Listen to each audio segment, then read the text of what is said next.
important. Don't tell me to start acting up again. All right. Hello, everybody. Welcome to another session here at the Kickpod. This is your host, TJ Williams, giving you the insight of my martial arts journey, discussing and analyzing martial arts-based subjects, and highlighting martial artists of all styles all around the world, past, present, and future. All right, so I hope everybody's having a wonderful winter. Of course, I wish I could say I am, because I got hit with a snow blaster, as in big snowstorm. So for those that get hit with snowstorms, please be careful driving, especially if your car is low to the ground. Don't attempt going to work when the snow is like from 5 feet above your car. All right. Well, all jokes aside, I'd like to introduce you to my guest this week. She's come from Renton, Washington, about 18 to 20-minute drive from Seattle. All right. So she does the co-host show with my previous guest, Rashida De Jesus, the Dynamic Dojo Talk. And here's a plus. Yeah, this is going to be a plus. 5-time World Kickboxing Champion. May I introduce everybody to man, I'm so excited because definitely I get fun. All right, Kathy Long. All right, so for those who are big on kickboxing back in the 90s, you're looking at the former world champion. How we doing? I'm doing really well. And TJ, please call me Kat, because that's what my friends call me. So please. Oh, Kat. Yeah, Kat's better. Yeah. Okay. So how's everything doing with you? You know, I really can't complain. Yes, we're in the middle of a pandemic and the world is turned upside down and politics are going haywire and crazy and everyone's talking about it, which I refuse to do. But you know, despite all that, I'm having a wonderful life. Really grateful. Really, really grateful. I'm healthy. I have a job. I can teach. So, you know, I have absolute tons to be grateful for. Yeah, as long as you keep yourself busy, you want to keep yourself occupied. Yeah, that's the same thing with me. I'm not sitting around most of the time. I mean, I'm either working, teaching, or even doing pro wrestling. So I'm all over the place. Yeah. Oh, you do pro wrestling. How cool. Yeah, the small version, not the big version. Yeah. Yeah, I prefer the small version. You get less time, or just say you get more freedom. Yeah, I bet. You know, when I stopped kickboxing, I retired from that. I was offered, at the time it was still called the WWF, and they offered me a position as a pro wrestler. And boy, did they offer a ton of money, and I just couldn't do it. Oh. At the time, I think I had yeah, it's entertainment, but yeah. You know, at the time there were so many people who believed that was real and believed the hype, and I just thought I can't do that. I just can't. But you know, watching them do their skits and throw each other around. I mean, that's no joke. They have to be true athletes and they really have to know what they're doing. And it's amazing in that respect. Kudos to them because, you know, I've thrown myself on cement before, but I'd rather not do it a lot. Yeah, I know the feeling, but I know it pretty much comes natural to me because I'm of my martial arts training. So Nice. pretty much everything that I haven't been taught, it comes naturally to me. And I don't even have to worry about messing up because it's just I just watch it, observe, and then I just do it naturally. So Nice. yeah. All right. So this is what we're gonna do. We're gonna get in a time machine. All right. So I'm gonna put the DeLorean to rest because I don't want to worry about cars right now. Okay. I mean, I would say pick your time machine. What's your favorite time machine would? Because I know you're into pop culture, probably. I don't know that I'm in the pop culture. I have no idea. But, so are you wanting me to go to a certain time? Well, yeah, we're gonna go back in time, like before you got into martial arts. So that's what we're gonna do. We're gonna go back in time. Let's go back in time. All right. So I'm gonna ask you a series of questions, and of course you're gonna answer them at the best of your ability.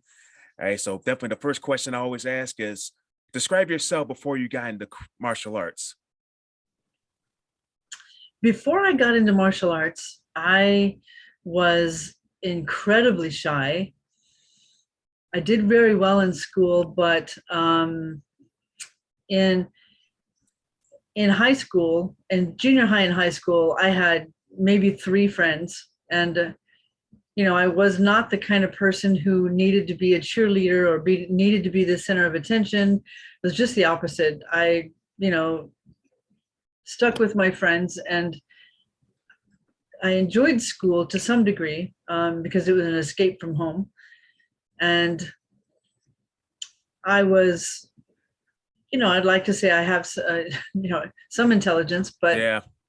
it's just one of those situations where I didn't really get along with a lot of students, but I didn't have fights or anything like that either. I just avoided them because to me, they just seemed horribly immature. So I kept to myself most of the time, very quiet, loved to draw, loved psychology, loved music.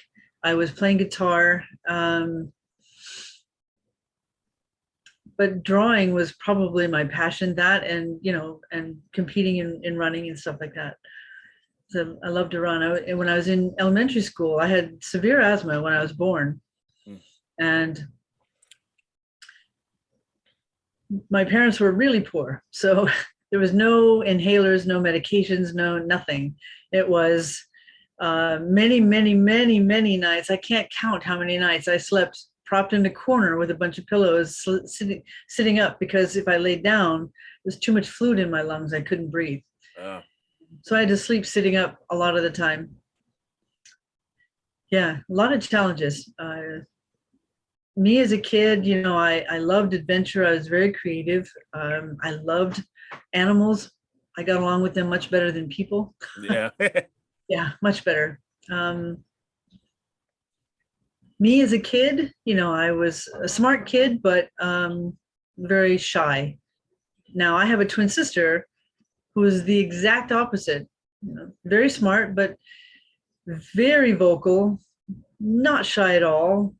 She just figured that, everybody out there in the world were just friends she hadn't met yet. Yeah.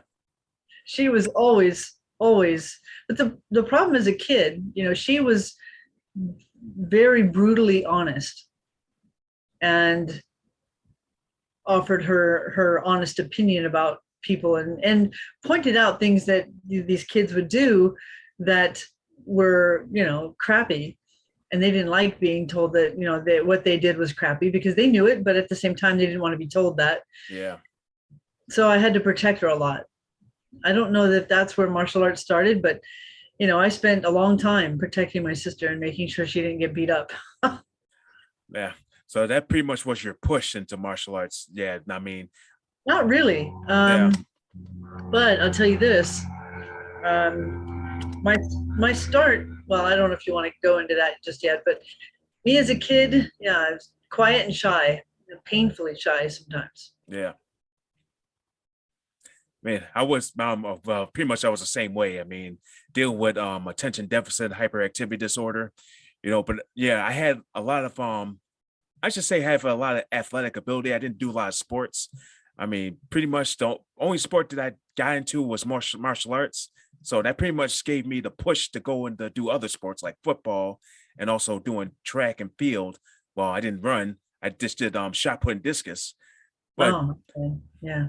yeah, but well, at least at the end of the end of the event, I got to do the Fat Man relay. That's what we do. Like when everything is all done, we kind of have a little fun and do like a Fat Man relay. And of course, I be the one running. So that's like fun activity. Yeah. So why did they call it the Fat Man relay? Let's just say it's kind of like we get all the shot putters together, and we just do like a run. It's just it's like not competition. It's just something for fun. Yeah. Yeah. Yeah. Because, to be a shot putter, you've got to be really strong. Oh yeah. And very flexible. And I've watched shot putting and discus throwing, and it's just incredible how they can throw those discs. It's amazing to me. And I've never tried it, but just watching it, it's like, yeah, you go ahead. Yeah. Well, discus is pretty much hard because the tech you have to like throw the disc, and I couldn't do it. No, times I'd be able to do it, but other times I couldn't even throw far enough. But the shot put, I was a natural. I think I won like three first place in like three different meets. That's amazing. Yeah, it's like that was during my senior year, of Yeah. course. Yeah, and I've got like fourth place in like the national championships. Like Excellent. yeah. So yeah, we call it the NFL, not like the National Football League, like the National Frontier League. So Right. yeah, and I still got my trophy or my plaque somewhere, so I gotta look for that. That's excellent. Good for you. All right, so let's kind of go into your like martial arts background. All right, so where did you first start when you did martial arts? I was a freshman. I was 14 in high school, and a friend of mine in high school, like I said, I didn't have very many friends, but that was by choice. So one of my friends invited me to an Aikido class on March Air Force Base, and that was an active Air Force base at the time. I mean, very, very active. So I lived right next to the West Gate. I wasn't in the military. I mean, my father was in the Navy, but at the time that I was going through school, he was no longer in the military. So she invited me onto the base, and there was this wonderful instructor. His name was Ron Granville. Big, to me, because I was little, he seemed like a big giant, a big gentle giant. If you can imagine, I think you can, but if you can imagine a very large black man with a big old giant gi on, I mean, he just looked like he was towering over me, right? Yeah. The gentlest, kindest, sweetest, most nurturing atmosphere that he created. And I really loved the way he interacted with everybody, the way he helped everybody, the way he promoted everybody to work with each other and help each other. It was something I didn't have at home. So I really clung to that. I was the first one there and the last one to leave. And I had to crawl under a fence, through a gutter, into March Air Force Base where I had no ID and I wasn't military. Crawling into an active military base every day. And I'd crawl along the gutter for a while of the ravine, and I'd pop my head up and look at the guy at the West Gate. And when he wasn't looking, I'd just get up out of there and start walking and acted like I belonged there. Man. Act as if, right? So that was every day. Every day I'd sneak onto base, and every day I snuck home. Yeah. It was crazy, but I really appreciated the family structure that he provided at that school. It wasn't a school; it was a little recreation area for the military folks who lived there, who were stationed on that base. But there happened to be a big enough room to practice Aikido, and so that's where we did our Aikido every day. It was awesome. Well, not every day, but I think it was 3 days a week or something along those lines. But I stayed with that until I got my black belt, and from there, I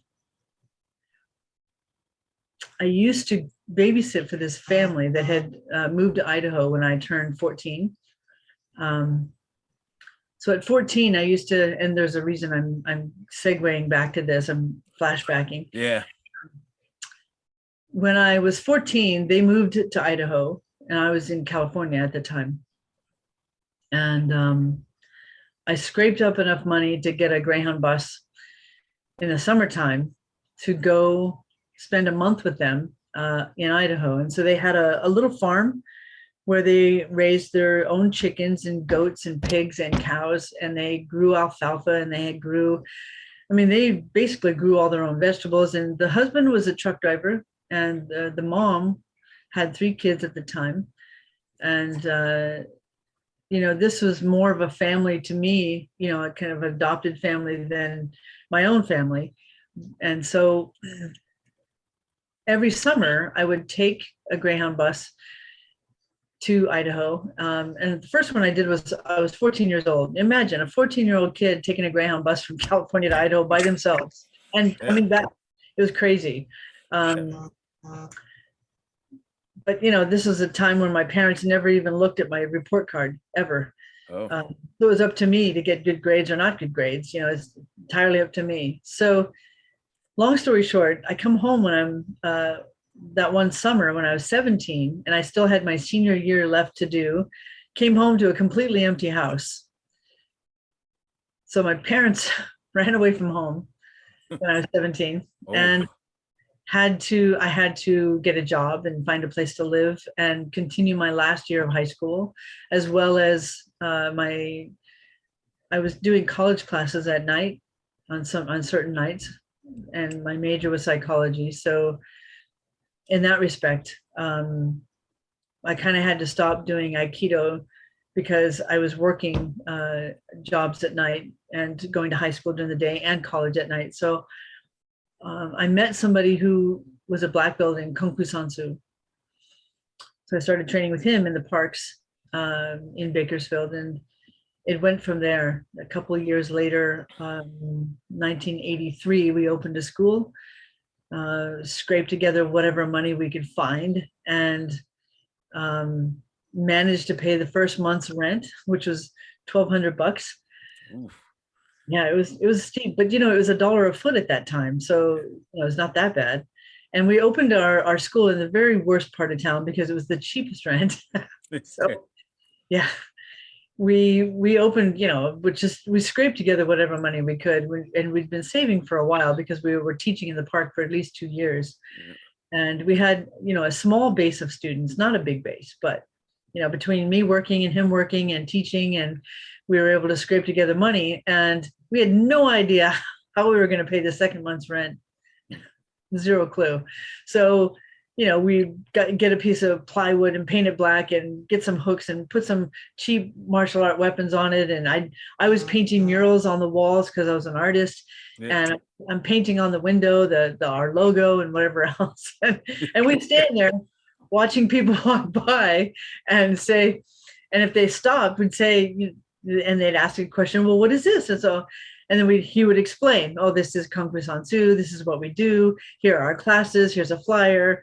And anyway, long story short, I was a black belt in Aikido when I started Kung Fu Sansu, but we opened the school together. So I was basically learning as on the fly. I'd spent a couple of years in the park learning. So, I was pretty much a yellow belt when we opened the school. Yeah, it was insane and crazy, but what an amazing experience. We were struggling, and I remember we saw an advertisement in the newspaper for somebody who was traveling through town, and he was an advisor.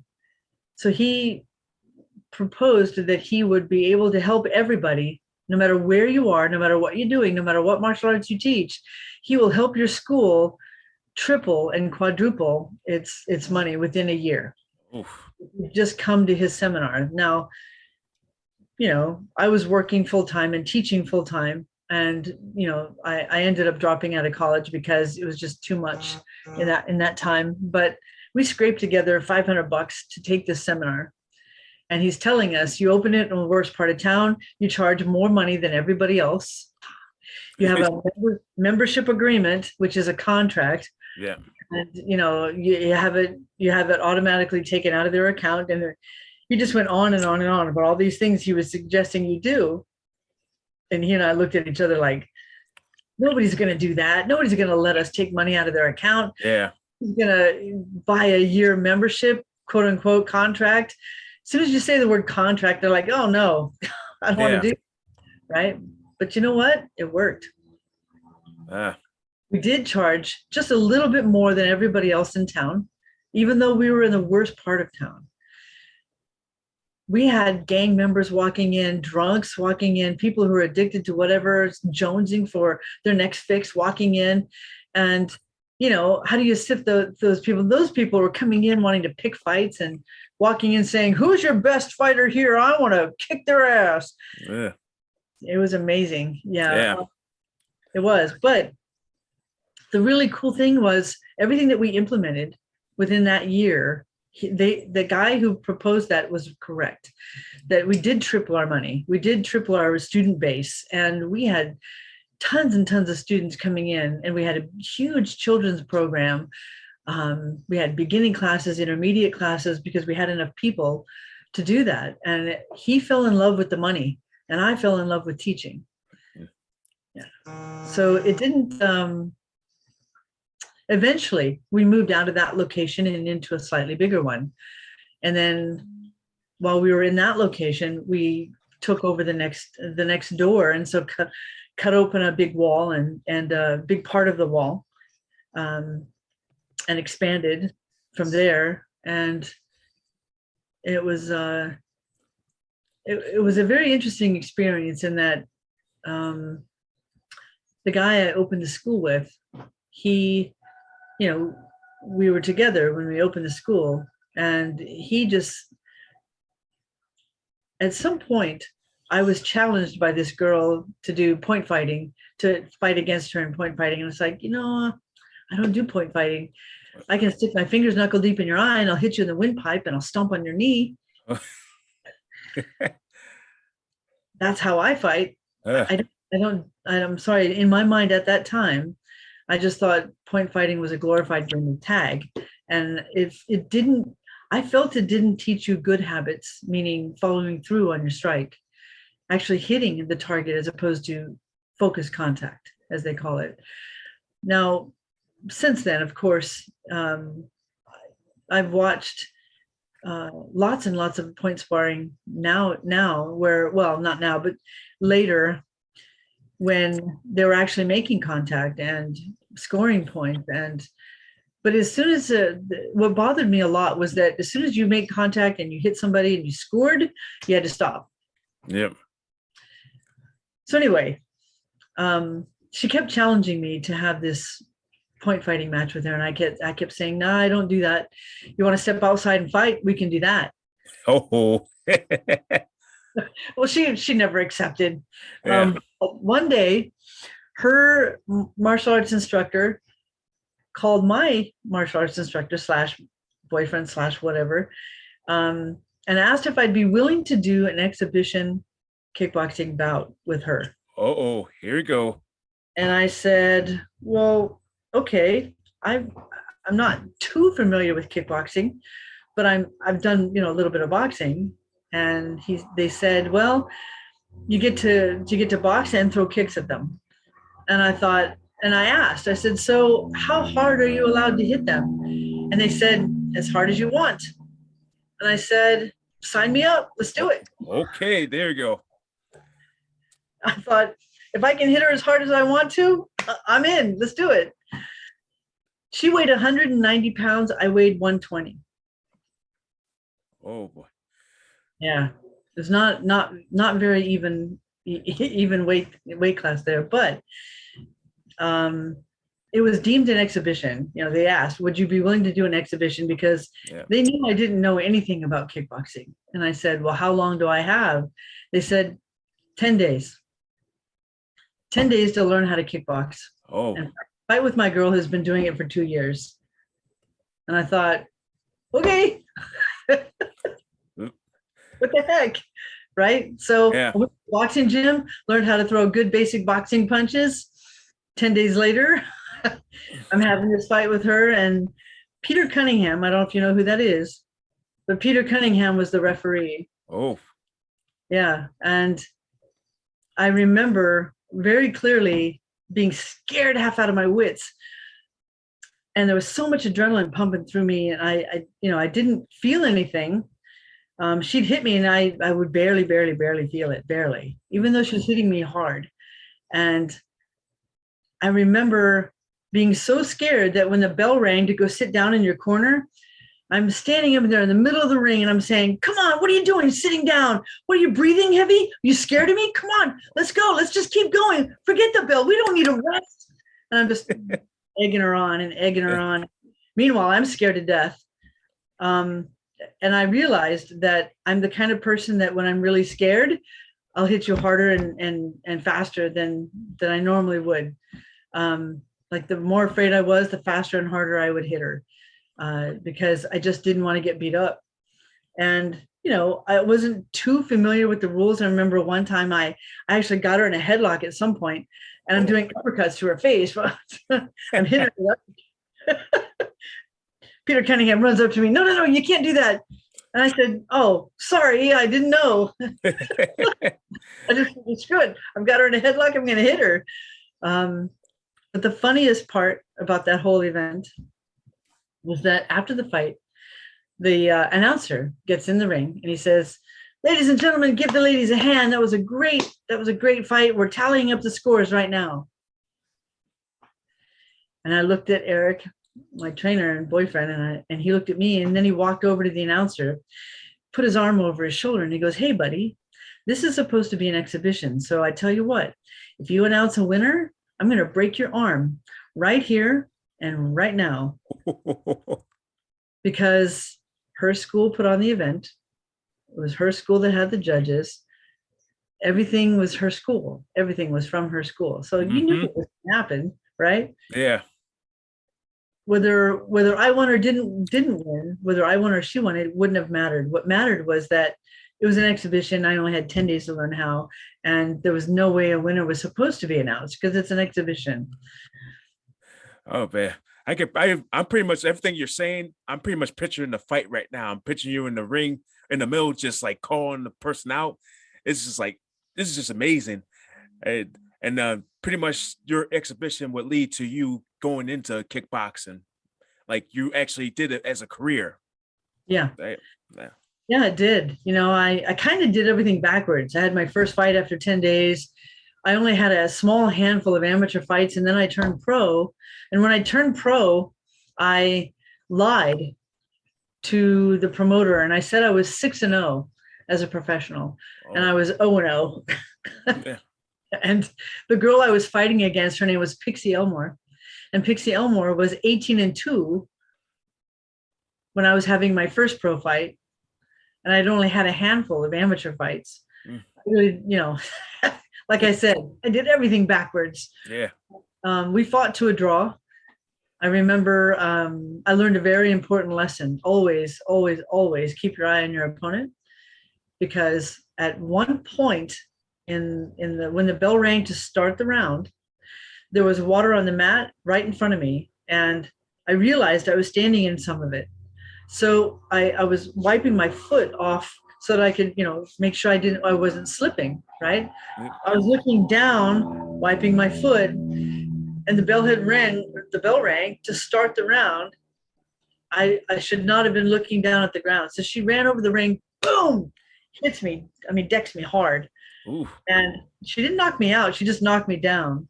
Oh. And I jumped up and I'm running at her, and the referee's grabbing me. No, he's giving me a standing 8 count. I said, what the hell are you doing? I'm not hurt. And he said, she knocked you down. And I said, so I'm not hurt. No, I'm mad. Yeah, I was furious. Yeah. Oh, but, you know, I was more mad at myself. I wasn't mad at her, really. I mean, I was mad at her for running across the room and hitting me while I'm looking down, but she had every right to do that. Every right to do that, because I'm looking down. It's like, I was a dumbass, pardon my language, but learned a very important lesson. And, you know, that whole round, I kept running in and she'd hit me, and I'd run in and she'd hit me, and I'd run in. And then when the round finally ended, I sat down in my corner, and my coach looked at me, which is Eric. And he says, stop running in, stop. Every time you run in, she hits you. So he pulled me out of it. He pulled me out of that, you know, that bullheaded rage. And I fought a lot smarter after that. But still, you know, in that respect, she had a ton more experience. She was beautiful at dirty boxing. She'd find a way to hold and hit and bump me with her shoulder and, you know, do all kinds of cool things. At the time I look back at it, it was really, you know, she's very clever. But at the time, it was, ultimately it was cheating. But it didn't matter. What mattered was that we fought to a draw, and there you go. My first pro. And then, of course, you would have like more fights, and then it leads to your first the title match. So, what was your like first title win? That was in Caesar's Palace in Las Vegas. Oh, and it was the promoter, whose name I'm forgetting at the moment. I'm sure it'll come. Oh, Joe Kaufenberg. Sorry, Joe Kaufenberg was a local in Las Vegas. He had a ton of money, and he just loved celebrities of any kind, whether they were sports celebrities or movie celebrities or people who are anchors on the news or whatever. He didn't care. If you were on the television a lot, if you were a celebrity of any kind, he just loved throwing events and showing everybody off. And he somehow my trainer got the word that they were looking for 2 women to fight for a vacant world title at 124. And it's like, and we got called. So it was between me and a girl from Florida. And was she from Florida? Yeah. Bonnie Canino was from Florida. I take that back. I'm thinking, wait a minute, which state was she from? Yeah, it was Florida. Now, I lived in Bakersfield at the time that I was training.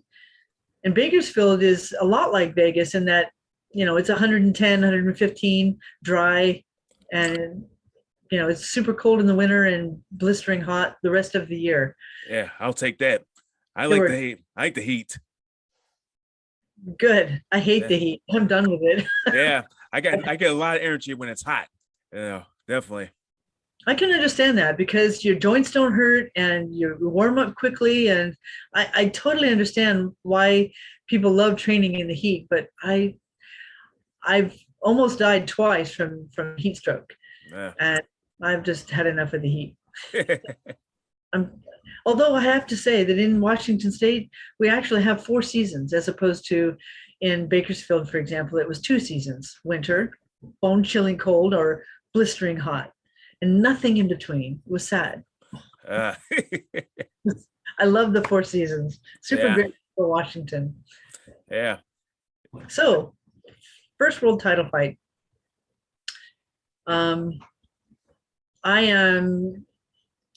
Before we went to Vegas, because contractually I wanted to be there 10 days before to acclimate to whatever I needed to acclimate to. In this case, not much, because I came from one blistering hot place to going to another blistering hot place. So to me, it was all the same. But she came from Florida, so that was a lot harder for her to get used to and adjust to. About a week before we left to go to Vegas, I was sparring with round robining with a bunch of guys, and all my sparring partners were men, all of them. I didn't have any women to spar with because there weren't that many women in Bakersfield, and for 2, they made me a lot better than I ever could be without them. So I'm very grateful from all my sparring partners because they beat the crap out of me and they taught me a lot, an awful lot. Yeah. But this one guy, his name was Danny Steele. And Danny Steele was a short, stout, about 145 pounds, and just a little bundle of muscle, just this short, stout, super strong guy. And I was sparring with him. He threw a spinning back kick and hit my ribs in the front. Ooh. They broke in the back. Ugh. The compression was so hard that, I don't know why they didn't break in the front, but I guess the compression was hard enough to break them in the back. And at first, because I'm sparring, I don't really feel much when I'm sparring. I didn't notice it, and we just kept sparring. And finally, the evening was done. Everybody's packing up their gear, and I'm rolling up my hand wraps. And every time I stop and roll up my hand wraps, that's my time to reflect on, what I did well, what I didn't do well, what I need to improve on. I just get to stop and remember, the different sparring sessions that I've had and how I need to improve on, or what I need to improve on. And while I'm wrapping my hands, I feel my ribs starting to hurt. I realize I can't breathe. Yeah. And I just thought, oh my God, did I break my ribs? And I got up and I went to my coach, Eric, and I said, hey, I'm having a really hard time breathing. He goes, well, if it hurts that bad, then go to the store and get a rib brace or something. Yeah, he was very compassionate. Yeah. Not really. So I grabbed my keys, I grabbed my wallet, I walked out the door, got in my car, drove to the drugstore and bought a rib brace and came back. And by the time I came back, I could barely walk. I couldn't breathe. I couldn't move. And he walked in, he saw the look on my face. He goes, oh my God, did you break your ribs? And I said, I think they are. He's like running around. What are we going to do? We got to leave in a week. We only have, you don't even have 3 weeks before your fight. What are we going to do? So we're going to fight anyway. Oh, I'm not going to pass up an opportunity for a world title, especially the first one. So we get there, and Joe Koffenberg, God bless his soul, he has open training set up so that the whole 10 days that you're there, you're supposed to be jumping rope, hitting the bag, doing sparring, doing light mitt work and stuff like that, so everybody can see. Because in Las Vegas, everyone's going to want to rate you. They're going to want to rate you, and they're going to bet on you. Right? Oh boy. Yeah. Yep. The whole time I'm there, I can barely walk. I keep my rib brace on. I'm wearing like 3 or 4 t-shirts. I'm sweating like a pig. And, I'm barely moving. And I'm supposed to be there shadowboxing, hitting the bag, hitting the mitts, running. Oh, it was horrible. And yeah. I tried to be, I just couldn't move. I really couldn't because they were broken. And I thought, all right, well, for whatever reason, I'm just going to go ahead and let them think that I'm deliberately not training so that there's no spies. And that word just kind of leaked out. Well, I'm not going to do anything. I'm going to train in secret because I don't want any spies watching me train. And that was my story, and I stuck with it. Yeah. Yeah. Day of the fight, I'm so grateful. I'm one of those fighters that feels nothing during a fight, nothing. Yeah.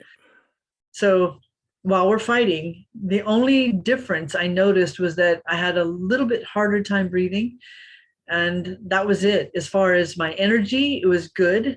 I started warming up around because it was a 12-round fight. So I started feeling, active in myself, and I started feeling really good around round 6 or 7, and I started warming up, and I noticed that she was starting to fade because she wasn't used to fighting 12 rounds. I wasn't either, but at the same time, when you're sparring with men who are bigger, stronger, more experienced than you, and you're sparring 14, 15, 16 rounds with no breaks other than, the 45-second you got in between rounds, or sometimes 30 seconds, sometimes less. Yeah. My conditioning was pristine, and I'm so grateful for that. I remember so much that she kept complaining that I was holding and hitting, and the referee would try to take points away from me, even though I wasn't holding at all. And I'm thinking, you need to look at the tapes, buddy, because I'm not. But for whatever reason, the referee had it out for me. She was a southpaw, and I'm left-handed, but I fight right-handed. So my left hand is a good jab, and I've got good hooks. I have a really decent right hand as well.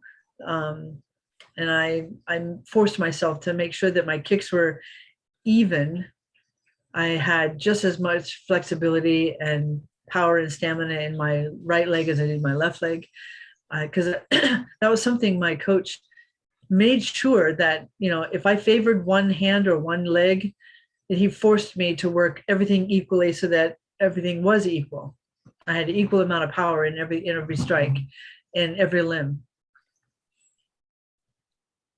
Tell you what, though, she headbutted me, I don't know how many times, and she was clumsy and awkward. And I had her, it's 12 rounds, so I had a rough time. But when the round was over, in my mind, I'm thinking, chances are good I lost that one. That was going through my mind. And I was like, okay, I accept that. In my mind, I was going, I can accept that, because I tried my best. And I felt awkward and clumsy because she was awkward and clumsy. And when they announced me the winner, I was blown away, completely blown away. I was crying. Yeah. An amazing feeling. I struggled, and it was so hard. And, trying to fight with broken ribs. And as soon as I had another world title fight scheduled up in Lake Tahoe 45 days later. Oof. Yeah. And in the state of Nevada, you cannot have world title fights any closer than, like, I'm sorry, I had one scheduled 30 days later. Well, you have to wait 45 days in between title fights in the state of Nevada, according to the State Athletic Commission. And the only way that they would allow you to fight sooner than 45 days was the doctor had to come and check you out and make sure that you were okay. So the fight's over, right? I go to my toilet, I'm changing my clothes, and I tell my some of my friends who were there, I said, hey, keep an eye out for the doctor, because I know he's going to come in and check. And, I'm holding my rib, and I'm leaning over to the side, and I can barely breathe. And, all the pain is sinking right back in. And I don't know that I re-broke my ribs, but I do know that I was in intense pain, and I could barely breathe. And, I'm just kind of hunched over like this, just trying to recover. And somebody goes, hey, the dog's coming. So he walks in the door, and I sit up. He goes, how you doing? I said, I feel great. I'm here slapping my ribs. I feel good, Doc. He goes, oh, okay, great. So let me look at your hands. He looked at my hands. He goes, okay. I had a little bit of bruising from the headbutting. He goes, yeah, is that okay? That hurt? I said, no, that doesn't hurt. Looked at my eyes, checked my blood pressure, checked my heart. And he goes, you seem fine to me. Okay, you're cleared to fight next month. I said, thanks, Doc. I appreciate it. He walks out the door, and I'm like, oh.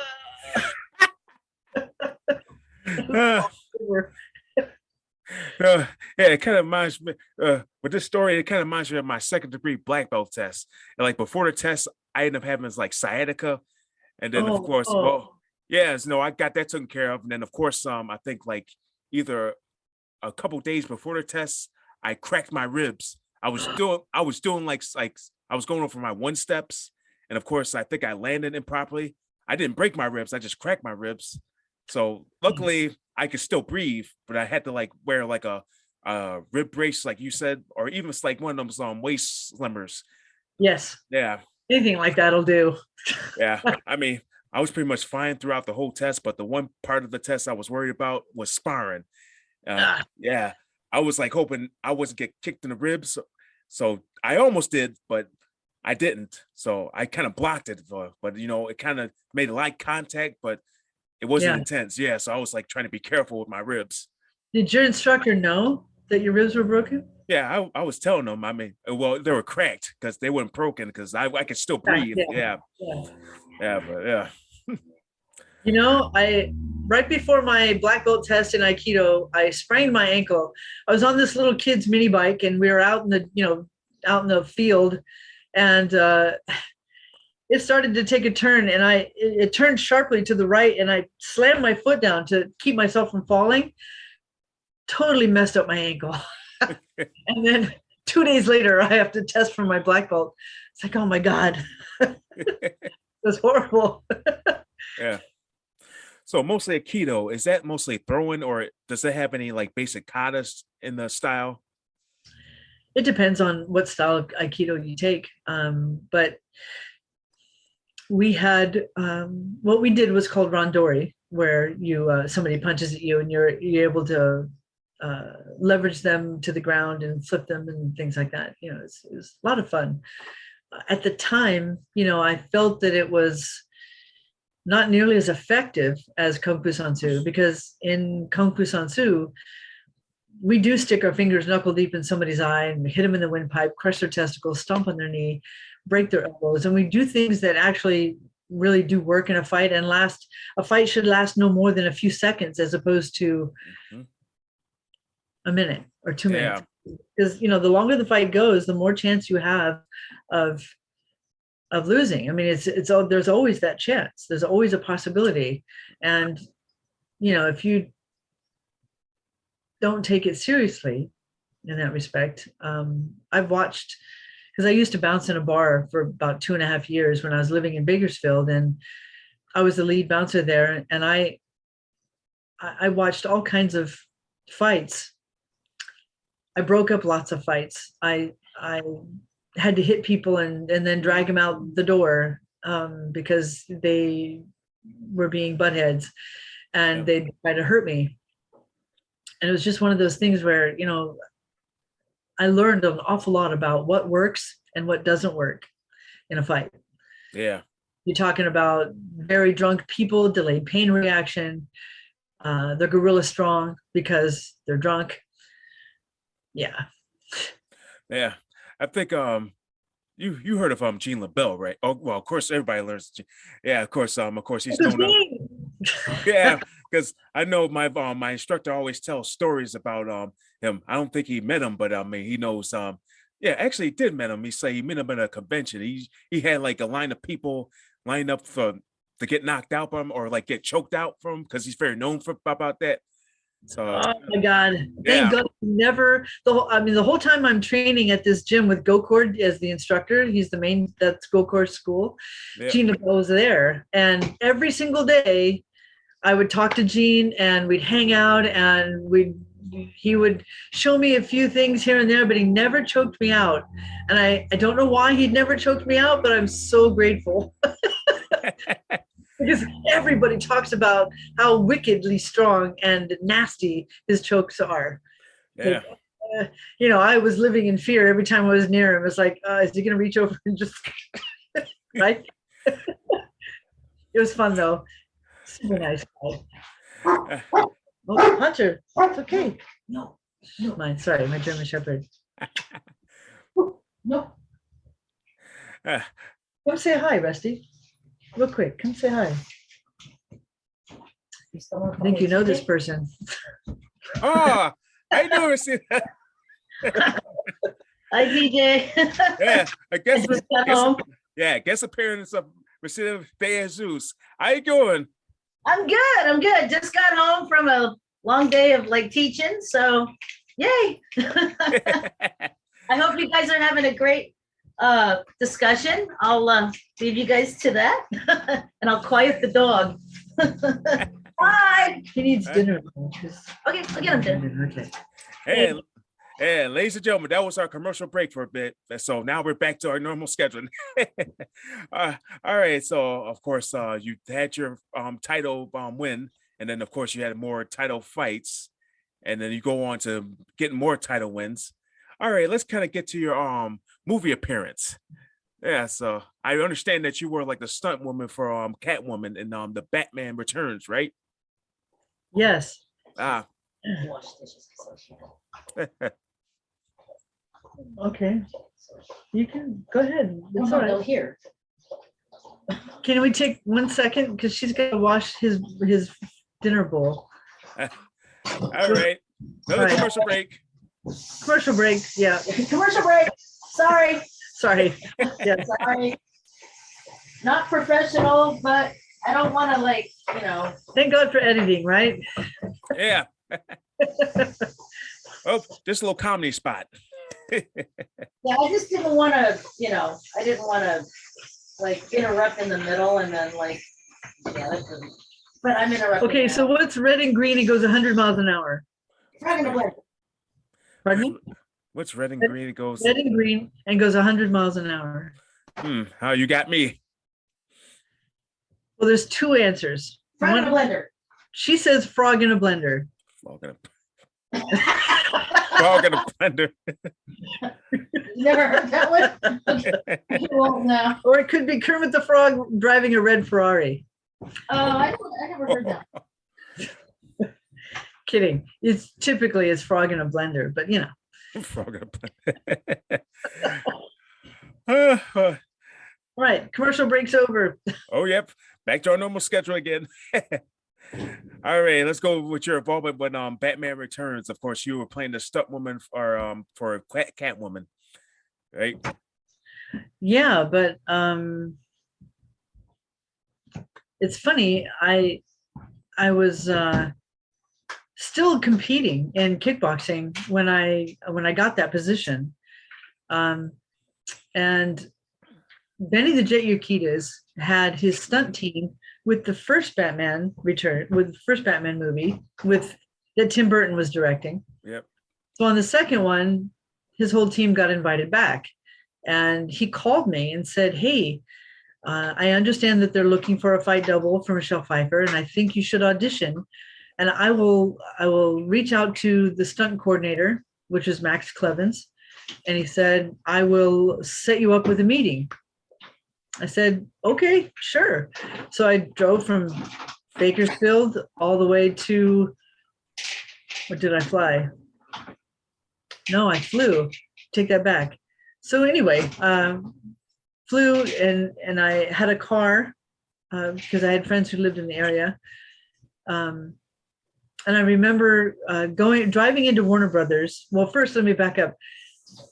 I was in the airport in Burbank, and there was a gift shop. And at the gift shop, I was just strolling through, and I looked in it and I thought, oh, I saw these cool mugs, coffee mugs.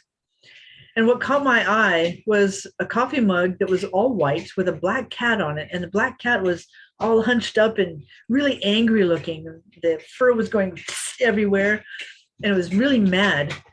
And it had, red eyes. The caption beneath the cat read, "Piss me off and you will suffer the consequences." I grabbed the mug, I looked at it and went, "This is perfect. I got to give this to Michelle if I get it," right? Yeah. So anyway, long story short, back to the audition. I get to Warner Brothers, and I walk in, I drive into the gate, I park in the parking lot, and they gave me this little map with a drawing and said, "Here you go." And I had no idea where I was going. I was totally lost. And I'm walking along, looking at buildings and looking at numbers and looking at the map and going, I had no idea where I was going. So I see this younger man, and he's got like straggly shoulder length hair, and he's wearing a wife beater tank top with a button up shirt over it that had, it was white with skulls all over it, skulls drawn on it. Yep. And I came up to him and I said, "Excuse me, sir, I'm a little lost. I'm trying to find this building. Do you think you could help me find it?" And he goes, "Oh, let me see." So he looked at the map. And he goes, "Oh yeah, I know right where this is. I'll walk you over there." So he says, we're walking over there, and I thanked him probably 50 times. And he's saying, "So what are you here for?" And I said, "Well, I'm going to go talk to the stunt coordinator for this movie and see if I can do the choreography for the movie." And he goes, "Oh, okay, that's fantastic," because I really was still very shy, didn't know what to say. And he walked me up to the building. He goes, "It's upstairs, first door on your right." And I said, "Wow, thank you so much. I really appreciate it." And I trotted upstairs. Now, this is while I was still competing, and I was weighing 124 pounds and was a 5% body fat, and I was shredded. And I was wearing a tank top and shorts. So I walk in, and Max Clevens looks over at me and he goes, "Oh my God, not another fat chick. Can you just go lift a weight or something and come back?" I just laughed. And he laughed. Yeah. And I said, "So I guess all the Oreos I've been eating are finally showing?" I didn't know what to say. He goes, "All right, kid, what do you got?" And I walked over and I handed him a VHS tape. I said, I have a tape of one of my fights. That's all I had. And he says, all right. So he puts it in the player and he's playing it. He's watching the fights and the phone rings.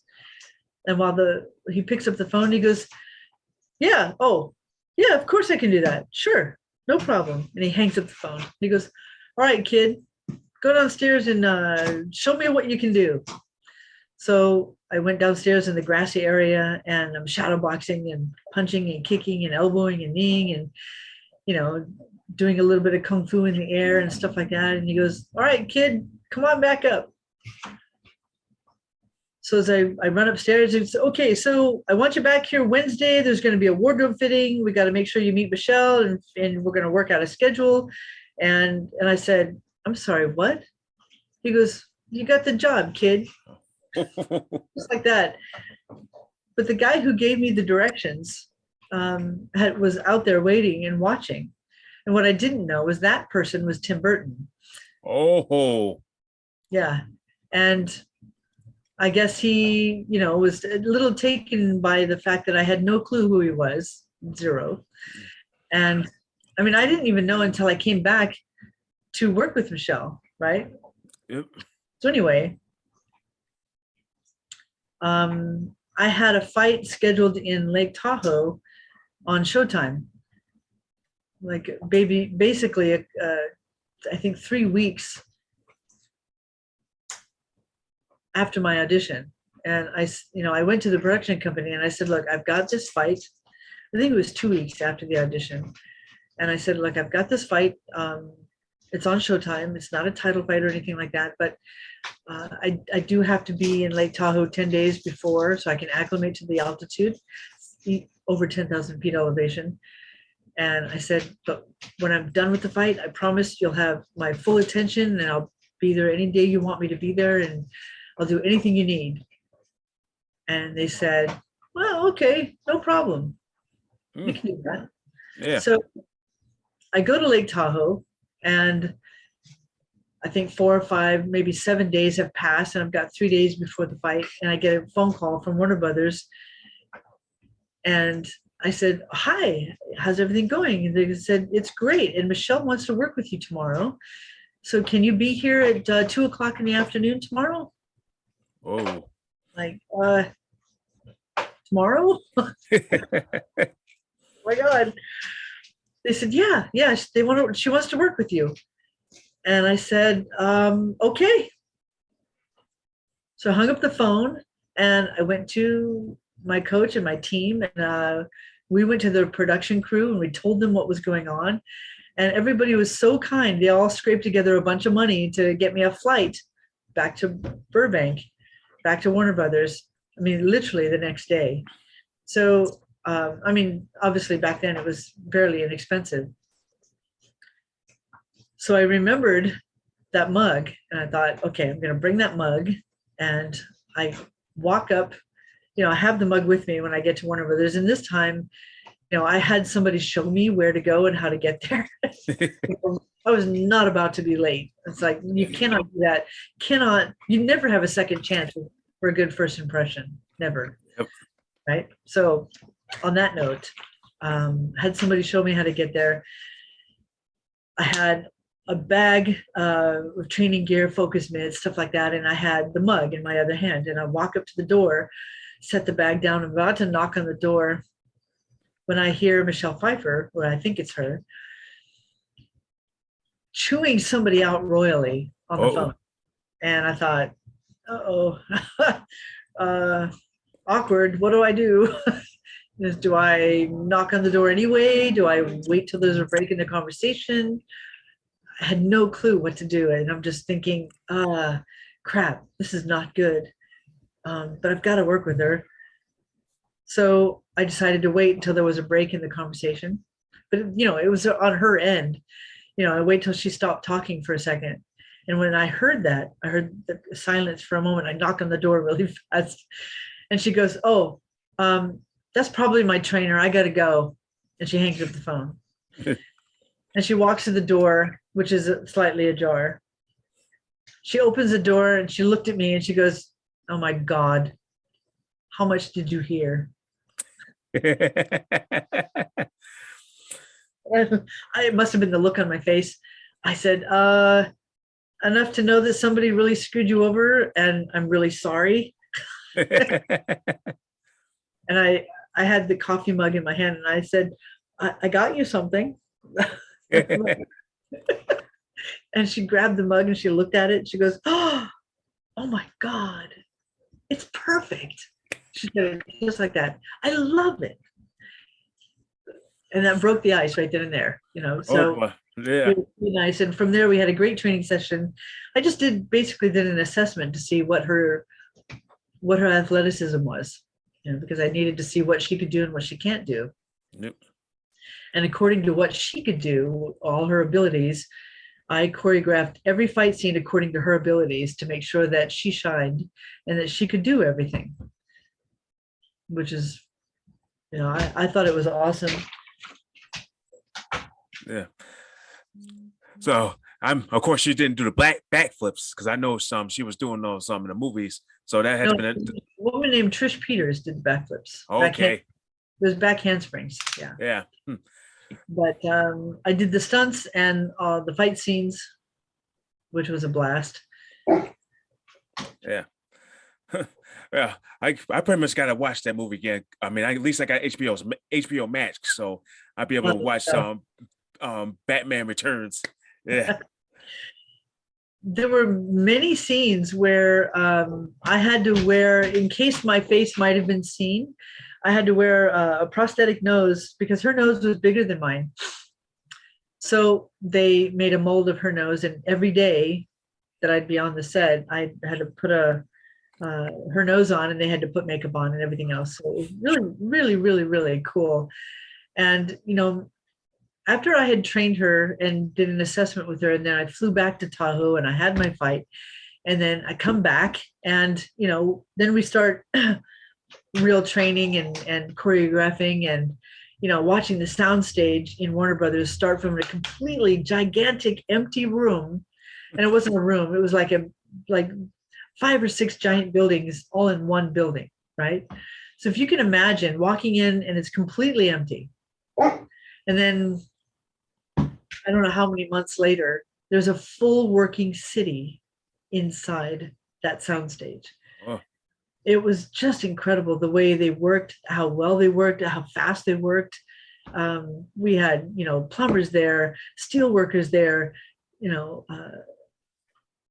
construction guys doing every aspect of house building and facade building and everything else. That part to me was just unbelievable because I'm an artist and I love, drawing and painting. Yep. Hunter, no, I can't do that. Yeah. Yeah. I pretty much know how art, drawing is. I used to draw too. So of course Nice. I went to school for fine arts. So yeah, so at least I got Wow. yeah. That's awesome. Yeah. I haven't drawn for a while because I got busy. So I like to get back into it. Yeah.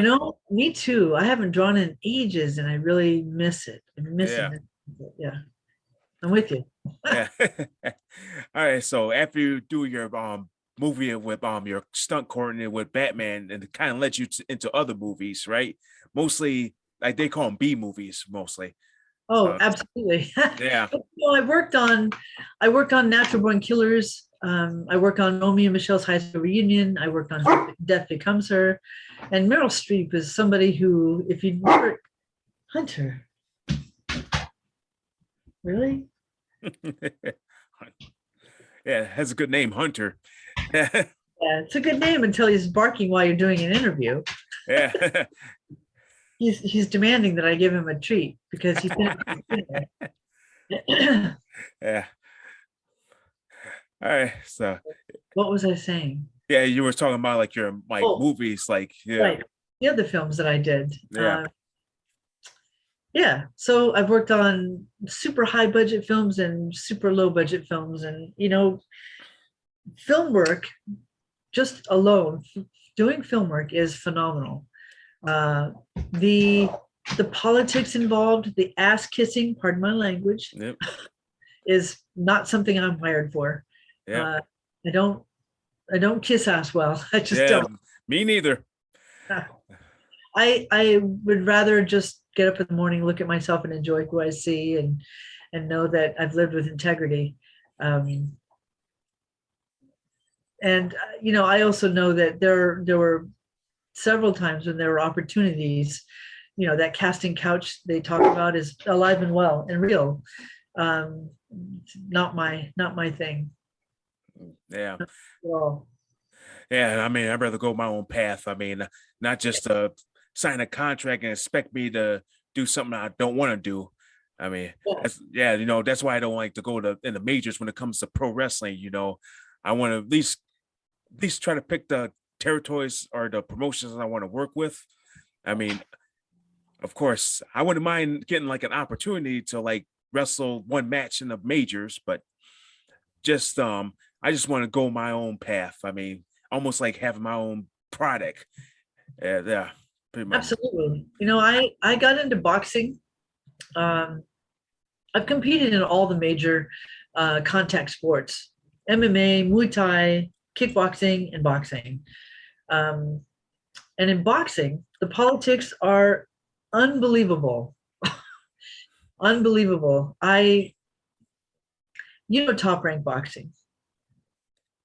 The promotion Top Rank. Yeah.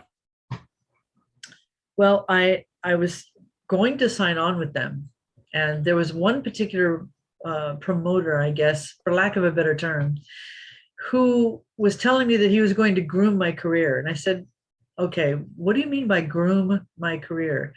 Because I was training with Pedro Whitaker, and I was, doing a lot of training with them and learning a lot more about the ins and outs and the subtleties of boxing, which there are plenty of. But what they were saying, what they proposed was that they would find opponents for me that had been training for 6 months, 8 months, a year at the most. And they would encourage me to knock them out in a dynamic fashion and build my name that way. I said, They have setups. wow, you have no idea how hard I worked to get to be a 5-time world kickboxing champion. And I said, you may think that boxing is a better sport, is a more scientific sport, but it's still pugilism. And if you understand footwork and timing and range and setups and everything else, if you understand all that, it doesn't matter if you're a boxer, a kickboxer, MMA fighter, Muay Thai fighter, it doesn't matter. What matters is that you understand the rules, you understand the subtleties, you understand the ins and outs. I am not. I looked at him and I said, are you serious? Why don't you just give me, what was her name? Coal miner's daughter. What was her name? Don King was promoting her for a while. Chrissy Martin. So I said, well, just give me Chrissy Martin and let's just duke it out. Right? Well, they said, well, first off, we have nothing to do with her. But so I went to Don King and I said, I had a meeting with him and I just said, look, your girl's a champion, I'm a champion. Let's just have a super bout. And we'll plug it for a good months, 5-6 months.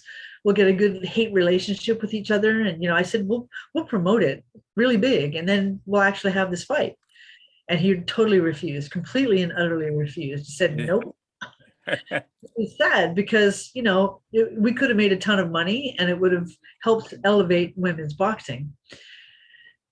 But in Top Rank, they were insisting that they build my career that way, and there was no other way that they were willing to work with me. And I said, see you later. Bye. Yeah, I mean, that's just something to ruin your reputation. I mean, you build your reputation by being tough, but you get set up with a promotion, or should I say, like top ring or something? Top Rank. Top Rank, and then of course they say they're going to give you setups for you to knock out, knowing that they're not best fighters.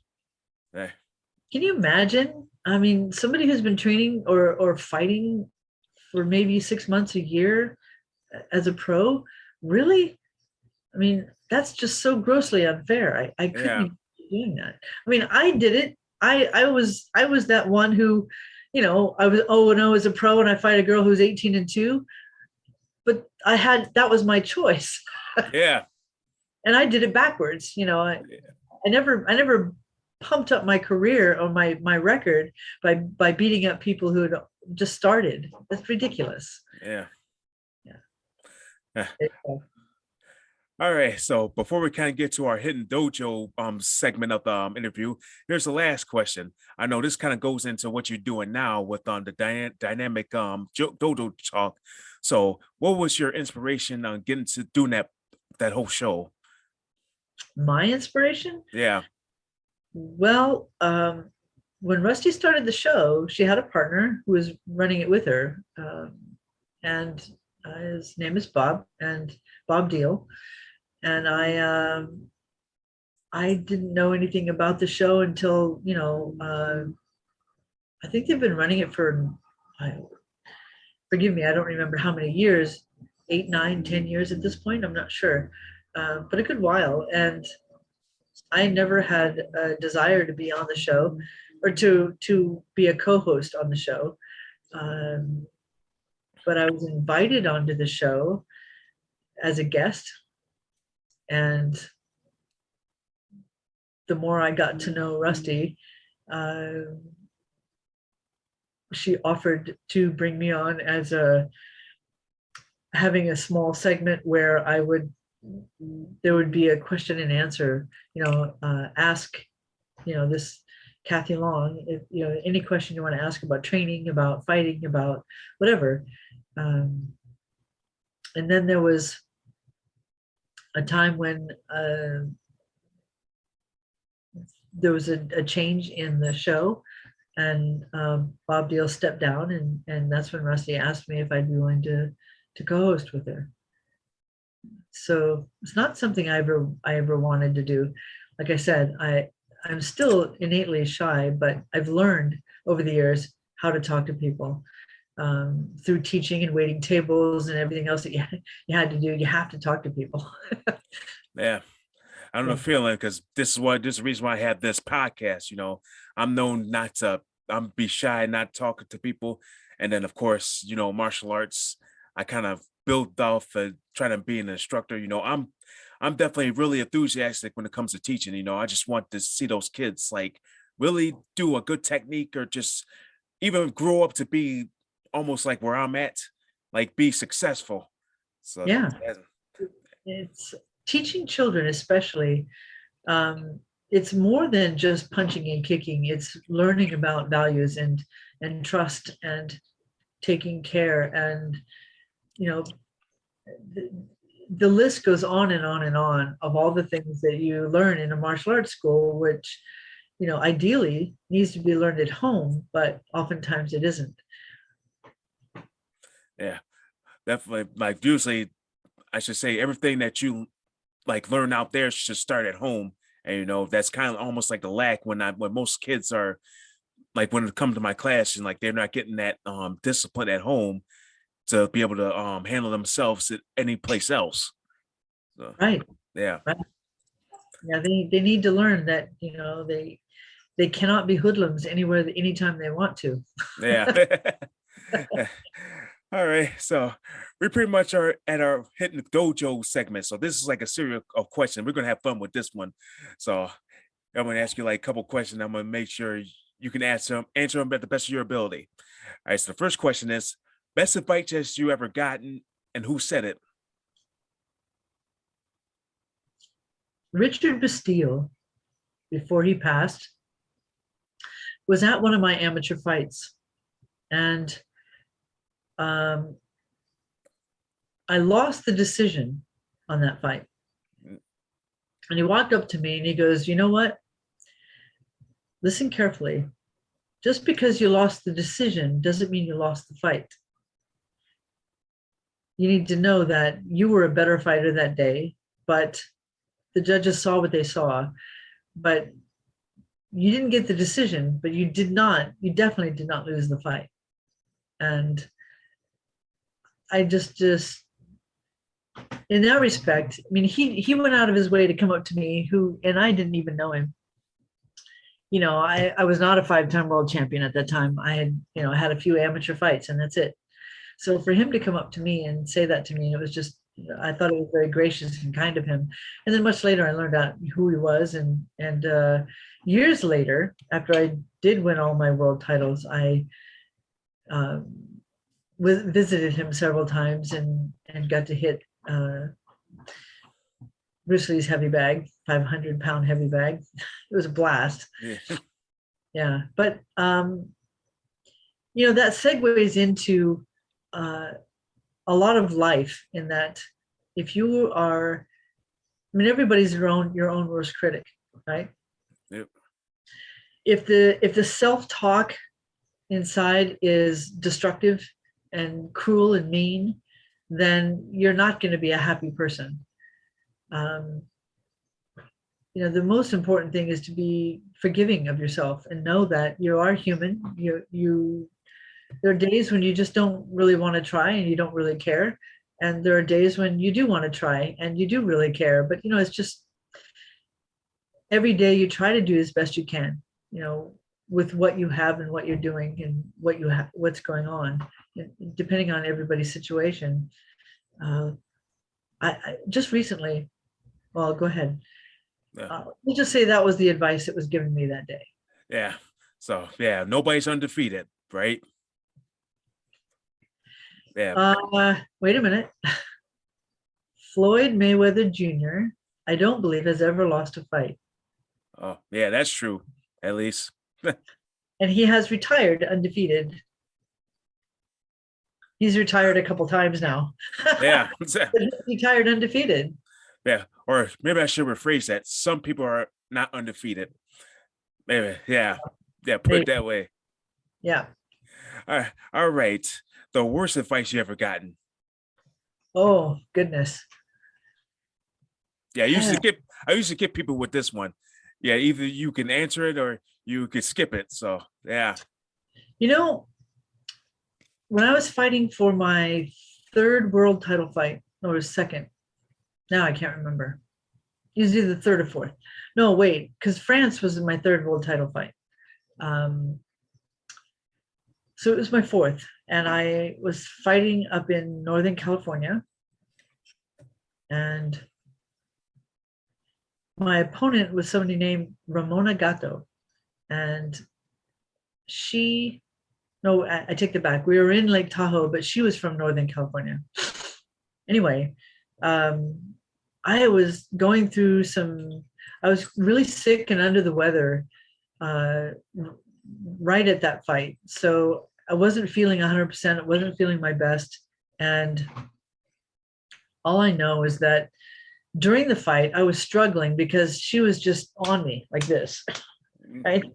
Like white on rice, right there on me. And no letting up. And I was very frustrated. And I remember, at that time, I kept saying to myself, you're going to be okay. Don't worry. You're going to be okay. You just got to get past this, right? And I was talking to myself the whole time. And, even though I was frustrated with her and frustrated with the fact that I wasn't feeling 100%, I remember when the bell rang, and here's the funny part. It was a vacant title, which means neither one of us had it. We're both fighting for that one title. But for some reason, Ramona thought that I had already had the title and that she was fighting me for it, which was not the case. It was a vacant title. So the fight ends, and in my mind, I'm thinking, well, I threw that one out the window. I lost that sucker, right? And I just knew I had lost that fight because I was just so frustrated and so just not myself. And she was a very pressure fighter. She was the one that was like Troy Dorsey, just on you all the time. And I just thought, well, I screwed that up. So I'm standing there, and they said, okay, we're tallying up the scores. And, the referee was not, the announcer was talking. And then he goes, and he goes, he pulls us up and he goes, okay, fighting for, the words he said were basically, he rattled off the scores, right? Like 29, 28, 27, 26, blah, blah, blah, right? And he says, and the new ISKA Women's Bantamweight World Champion. And when he said the new ISKA Bantamweight World Champion, she automatically thought that she had won the title because she thought I had it. So she's jumping up and down and screaming and yelling and saying, I dethroned the queen. I dethroned the queen. And I looked at her and I'm thinking, they haven't even said a name yet. What are you doing? You dummy. And then they announced my name. And I was stunned. I went, what? Really? Because I just figured, they'd say her name and I'd be done with it, right? When they said my name, I was blown away. And this woman was so spiteful and so mean and so full of hatred. And she's like, that's not right. The judges are wrong. The judges are wrong. And I said, how can the judges be wrong? That's what they decided, right? Yeah. And she's screaming up and down. I mean, just really furious at the fact that I had won the title. And she kept demanding. She'd come up to me after the fight and I'm walking away and she's like, I demand a rematch. I demand a rematch. And I looked at her and I said, you know what? You will never get a rematch, ever. And I turned around and I walked away and I never gave her one. Oh. There was a part of me that wanted to, because I figured, I won being really sick and not feeling good. And I won by unanimous decision. So maybe I should give her a rematch and just beat the crap out of her. But then I thought, no, I don't want to do that. I don't want to do the satisfaction of giving her the rematch. Yeah. All right, Dad. That's definitely a wonderful story, Dad. Because really, I would probably want to give her a rematch neither. I mean, definitely, you coming in there with a cocky attitude, or should say, she was so bad that after my last world title fight, she showed up, and she's, I finished the fight, and there was a whole group of kids that wanted autographs. And I thought, wow, this is so cool. I can't believe all these kids really actually want an autograph. So I kind of like the Pied Piper. I'd lead them all over to an empty part of the stadium where there was plenty of seats. And as I'm leading them over there, she comes walking up. And I'm looking at her and I thought to myself, I was warned that she'd be there, and I was warned not to engage with her. So I looked at her and I just kept walking, and I was talking to the kids, and I sat down and they all sat down, and I said, okay, what do you got? And so they'd hand me a piece of paper or one of the tickets that they got while coming in, or whatever they had. I just start signing it, and I'd talk to them about martial arts, and and she comes in and then she walks up and she sits right next to me. Oh. I mean, she's bumping him against my shoulder, and I'm thinking, she's touching me. Yeah. And I thought, okay, just let it go. Just let it go. And she goes, I want an autograph. I thought, oh my God, not in front of kids, not in front of kids, not in front of kids. Don't do it. And she says, I want you to write it to the woman who's going to kick my ass. Uh-oh. And I thought, wow. And I stood up and I said, come on, kids, let's go. And as we're all walking away, she's saying, I'm going to kick your ass. You know that you can't beat me. You know this, you know that. And I just ignored her, completely ignored her. And I went somewhere else and I finished signing all the autographs for the kids. very, very interesting moment when I came so close, but I thought, nope, kids are watching, can't touch her, Yeah. can't say anything to her, can't do anything like that, anything. It was a very interesting experience. Yeah. All right. The next question. How do you reward yourself? I kind of call this the guilty pleasure. How do I reward myself? Yeah, how people are like on strict diets, but they kind of slip that chocolate cake in and like pizza, pretty much kind of cheat day. Oh, that's what I call it a guilty pleasure. Yeah. Well, during my fighting career, after I had a fight, I was allowed 1 week off. And Sarah. Oh, there's a little cat. Yeah, she's 15 years old, but super spry. Yep. Yeah. So I was saying that I was allowed 1 week off to recover and regroup, and I was allowed one session with a little bowl of Oreo cookies and milk. That was my guilty pleasure after a fight. Yeah, I could say that's well deserved. I mean, if I was tonight milking cookies and until my fight was over, then of course I'd be going crazy. But yeah. Yeah. I mean, during my whole fighting career, I was working several jobs. I was teaching full time. So in that respect, and I was training full time. So I think I was lucky if I ate once a day. Lucky. Yeah. And if that, when I got that meal, it's because I hadn't eaten in several days or that day. I'd usually just want to pass out afterwards. And it was a small meal. It'd be a small piece of chicken breast and some broccoli and a little bit of brown rice or something like that. And like I said, I didn't get to eat very much. And I trained every day but Sunday. So 6 days a week, pretty much. Even Christmas Day, I'd be training. New Year's Day, I'd be training. Valentine's Day, it didn't matter. Because once you decide that that's your profession, that you're as a pro, then you train all the time. I wanted to make sure that I was always available if a promoter called and said, "Hey, would Kathy like to fight on this fight?" And my trainer would say, "Yeah, she's ready. Let's do it." I was always ready. Yeah. It's always best to keep yourself in at least fit shape, but you want to have that one guilty pleasure when you're not doing anything. Yeah. Yeah, but only after a fight, and that was it. Yeah, that's like a celebration. Yeah, that's well deserved.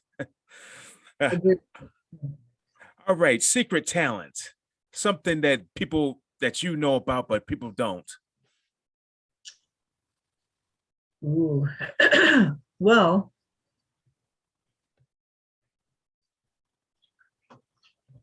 all right, I'll tell this one. Yeah. Sarah, little monster. Scooch. So, when I was 10 years old, I drowned in a pool. And I was not pronounced dead, but I was, dead while they were reviving me. And it took them a couple minutes, maybe three minutes at the most. And during that time, it was probably one of the most profound experiences I've ever had. And, I remember it very clearly today, but as a result of that, I am highly empathic, and I, at times, hear people's thoughts. It's not all the time, can't necessarily control it. But, I can also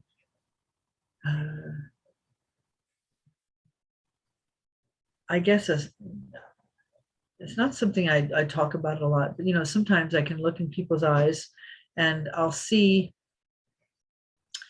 what like their deepest fears or deepest perversions, or something that's been plaguing them for maybe generations. It's very interesting, and in that respect,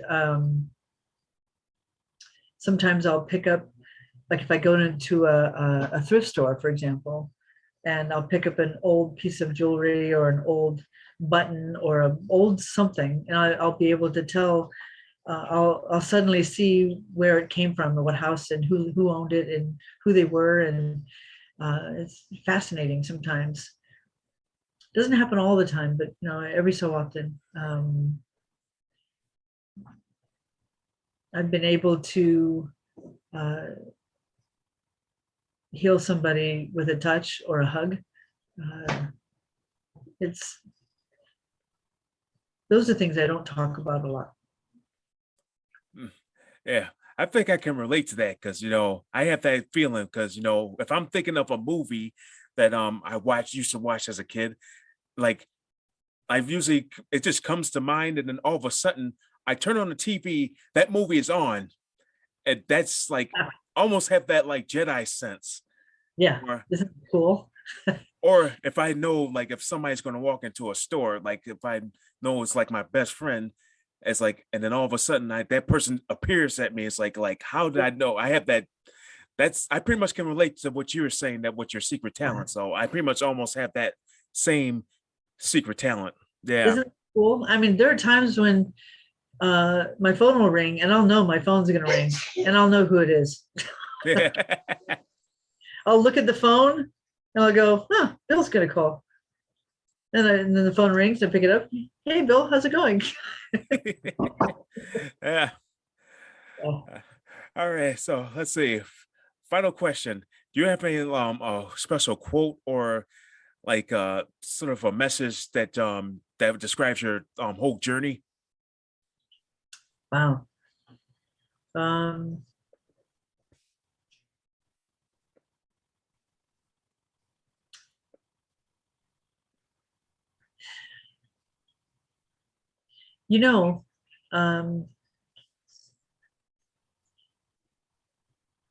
Before the soul chooses a person to inhabit, for lack of a better term, usually it happens before their birth. Before birth is sometimes right at birth, but they also choose the experiences that they want to have through that person. Sometimes it's a little difficult for a person to grasp, a human being to grasp, saying, wait a minute. So the soul chose to inhabit a body of a little baby that is going to have cancer and go through chemo and battle it and maybe come out the other side. So the soul is choosing that. Yes. Yeah, I'm just thinking about that. That's heavy. I mean, it's heavy. Yeah. You know what? They go through those experiences for their own evolution, for their own evolvement, I guess is more accurate to say.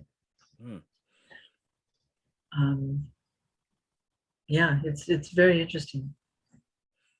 Yeah, I gotta think of that quote. That's like a nice quote. Like you said, the soul picks the body, and also picks the experience, pretty much. Yes. Oh. They choose the experiences they want to have. It's funny because there are a lot of people who say, well, you got free will, you don't have to do that. Well, that makes me laugh because yes and no. Yeah. I mean, it'll happen eventually, if not in this lifetime, then another lifetime, another being that they choose, because it's not just Earth, it's a multitude of, like an unbelievable, unfathomable amount of planets that inhabit beings that souls choose to experience. Some are more evolved than others, and some are not. Like we're on the evolvement, we're on the lower end, Earth is anyway, and human beings are. But with any luck, it's actually changing right now as we speak. There are times when people didn't believe in UFOs, and now it's a common belief. Yeah. yeah, it's very interesting how to see what has changed over just 100 or 200 years with human beings. Yeah. Hey, yeah, definitely. I'm gonna think about that all pretty much through all my life, pretty much. That's all I'm gonna think about that quote.